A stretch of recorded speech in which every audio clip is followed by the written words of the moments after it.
Įspūdingas našumas, kurį galima pasiekti naudojant šį metodą.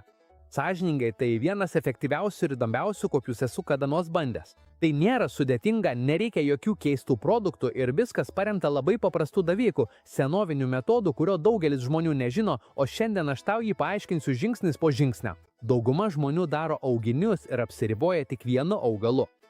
Nupjauna šakelą, įsmeigia ją į žemę, palaukia ir viskas. Tačiau labai mažai kas susimąsto, ar ta pati šakelė gali duoti daugiau, ar ta pati mediena gali užauginti 2 augalus vietoj vieno. Ir atsakymas yra taip. Ir kai supranti, kodėl tai veikia, daugiau niekada nebedauginsi taip pat kaip anksčiau. Šis metodas neatsirado iš gėtų. Jis įkvėptas to, kaip vaismedžius daugino pirmieji anglai atvykę į Šiaurės Ameriką. Jie neturėjo medelynų, neturėjo cheminių hormonų, neturėjo vadovėlių. Jie stebėjo gamtą, suprato, kaip reaguoja medema ir kontroliavo drėgmę. Iš to ir gimsta tokios technikos kaip ši. O dabar pereikime prie proceso, nes čia slypi skirtumas tarp to, ar padarysi teisingai, ar prarasi ūglį, o niekas nenori prarasti ūglio. Pirmiausia, nupjauname šakelę. Ir tai svarbu aiškiai pasakyti nuo pat pradžių. Mes nedarome atlankos. Šakelė yra visiškai nupjauta, jie atskirta nuo motininio augalo. Tai yra ūglis nuo pat pirmos minutės. Mums reikia ilgo ūglio, maždaug 55 cm. Šiuo atveju darysiu su figmedžiu, nes jis labai dėkingas, bet šis metodas puikiai tinka citrusiniams, granatmedžiui, alyvmedžiui ir daugumai sumedėjusių aismedžių. Dabar paimame tradicinę geležinę pasagą, ji turi labai aiškią paskirtį. Ši dalis yra svarbi. Dedame ūglį ant pasagos ir pamažu jį formuojame, lenkdami vielą arba dirželiais, kol įsigauna būtent tokią formą. Viršuje paliekame išsikišti maždaug 7, 8, 9 ar net 10 cm iš abiejų pusių. Tai bus antžeminė dalis. Kai ūglis jau yra aprištas, prisegtas ir pritvirtintas prie pasagos, dabar ateina vienas svarbiausių šio metodo etapų. Dabar apatinėje ūglio dalyje, būtent toje vietoje, kuri bus užkasta kartu su pasaga, padarysime 2 langelius, 2 švarius pjūvius. Tuose 2 vietose pašaliname žievę, visiškai nuimame paviršinę gyvą medieną ir gerai nuvalome, jei yra kambių, kol lieka švari mediena. O ką mes tai darome? Kad priverstume augalą reaguoti būtent ten, kad šaknis išdygtų tiksliai iš tų langelių. Kai langeliai jau padaryti, tiesiai ant žaizdų užtepame alavijo. Alavijas skatina įsišaknyjimą ir padeda medienai tinkamai užgyti. Po to pabarstome maltos cinamono, kuris veiks kaip natūralus fungicidas. Dabar ieškome plačios vazoninės, kurioje pasaga laisvai tilptų. Visą komplektą įdedame į vazoną ir visiškai užkasame pasagą kartu su ūgliu. Lauke paliekame tik ant žeminę dalį tuos viršutinės centimetrus, kuriuos anksčiau palikome. Taip pat substratas turi būti gera, puri, orui pralaidi žemė, kuri gerai drenuoja ir nesusispaudžia laistant. Nesiekime, kad žemė būtų labai trąši ar stipriai patręšta. Ieškame tokios žemės, kuri išlaikytų reikiamą drėgmę ir leistų šaknims kvėpuoti. Čia daugelis žmonių kliūsta, to net nesuprasdami. Naudoja per sunkią žemę arba per daug laisto, manydami, kad tai padeda, bet iš tikrųjų tik supūdo ūglį.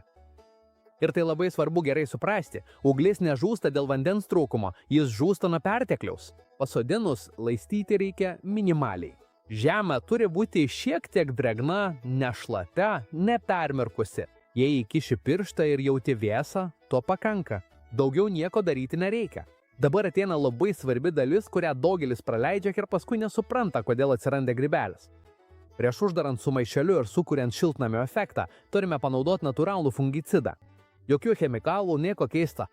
Tai padaryti labai paprasta. 1 litras vandens, žiupsnelis cinamono gerai išmaišome ir perfiltruojame per kavos filtrą arba ploną skudurėlį. Tai supilame į purkštuvą ir apipurškime visą ūglio antžeminę dalį. Tai labai svarbu, nes mini šiltnamyje drėgmė išlieka labai aukšta, o drėgmė be prevencijos yra tobula terpė grybeliams daugintis. Tas 2 ar 3 dienas trumpam atidarome, vėl apipurškėme ir vėl uždarome. Tai nieko nekainuoja ir padeda išvengti 90% problemų. Kai viską apipurškėme natūraliu fungicidu, visą rinkinį uždengiame plastikiniu maišeliu, jis gali būti permatomas arba baltas. Svarbiausia, kad maišelis praleistų šviesą. Maišelis turi apgaubti visą ūglį, įskaitant ir antžeminę dalį, ir jį gerai uždarome, kad sukurtume šiltnamio efektą. Šis žingsnis yra labai svarbus. Kodėl tai darome? Nes ūgliui reikia labai didelės santykinės drėgmės, kad jis neišdžiūtų, kol formuojasi šaknis. Tai viena pagrindinių priežasčių, kodėl daugeliui ūglių nepavyksta įsišaknyti. Daugelis žmonių nenaudoja fungicidinės prevencijos ir taip pat nepalaiko tinkamos drėgmės. O be nuolatinės drėgmės ūgliui trūksta visko, ko reikia įsišakninėjimui. Uždarius maišelį, vazoną pastatome į vietą su netiesioginė šviesa, niekada tiesioginėje saulėje. Tiesioginė saulė išdžiovina ūglį ir sugadina visą ankstesnį darbą. Ieškame ramios vietos, kur nuolat nepūstų vėjas. Tai svarbu, nes jei maišelis nuolat juda, jis gali trinti pumpurus, pajudinti ūglį arba atlaisvinti tvirtinimus. Tikslas labai aiškus, kad ūglis būtų kuo ramesnis, su švelnia ir pastovia šviesa, be staigių pokyčių. Taip, augalas neeikvoja energijos gynybai ir gali susitelkti į tai, kas svarbiausia dabar – šaknų formavimą. Jei praeina savaitės ir nematai viršuje ūglių, nesijaudink.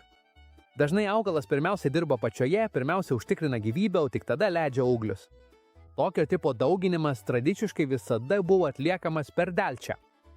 Tai nėra prietaras, tai stebėjimas. Per delčią sultis linkusius leistis žemyn, todėl augalas geriau reaguoja šaknise. Todėl senovėje, taip pat ir anglai, kurie naudojo šias technikas, gerbė tą laikotarpį. Bėdant savaitėms pradėsime pastebėti, kad ūglis tampa tvirtesnis, atsparesnis.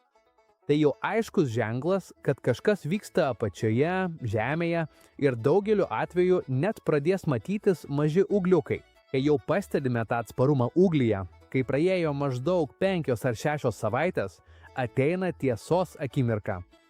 Tai metas patikrinti, ar visa tai iš tikrųjų pavyko ar ne. Čia nėra jokio triuko. Tiesiog atsargiai atverčiame vazoną ir visiškai išimame gyvą pasagą. Tai yra ūglį kartu su pasaga. Ir būtent tada matosi visas darbas. Atsiranda tikrai stulbinantis kiekis šaknų. Sveikos, baltos, stiprios šaknys. Įspūdinga, be jokios abejonės. Tačiau tuo viskas nesibaigia, nes šis metodas, kaip sakėme nuo pat pradžių, tinka ne tik iššaknyti, bet ir padvigubinti. Dėl 2 langelių, kuriuos padarėme pradžioje, dabar galime sau leisti prabangą perpjauti tiksliai per vidurį ir vietoj vieno gauti 2 nepriklausomas augalų per tą patį laiką. Iš vienos šakos 2 vaismedžiai. Argi šis tradicinis metodas nėra tikras stebuklas? Paprasta, natūralu ir nepaprastai veiksminga. O dabar pasakyk, ar žinojai šį metodą, ar matai jį pirmą kartą? Jei tau buvo naudinga, parašyk komentaruose ir pasidalink su kuo nors, kas augina vaismedžius, kad ši žinia neišnyktų. Didelis apkabinimas ir iki kito vaizdo įrašo.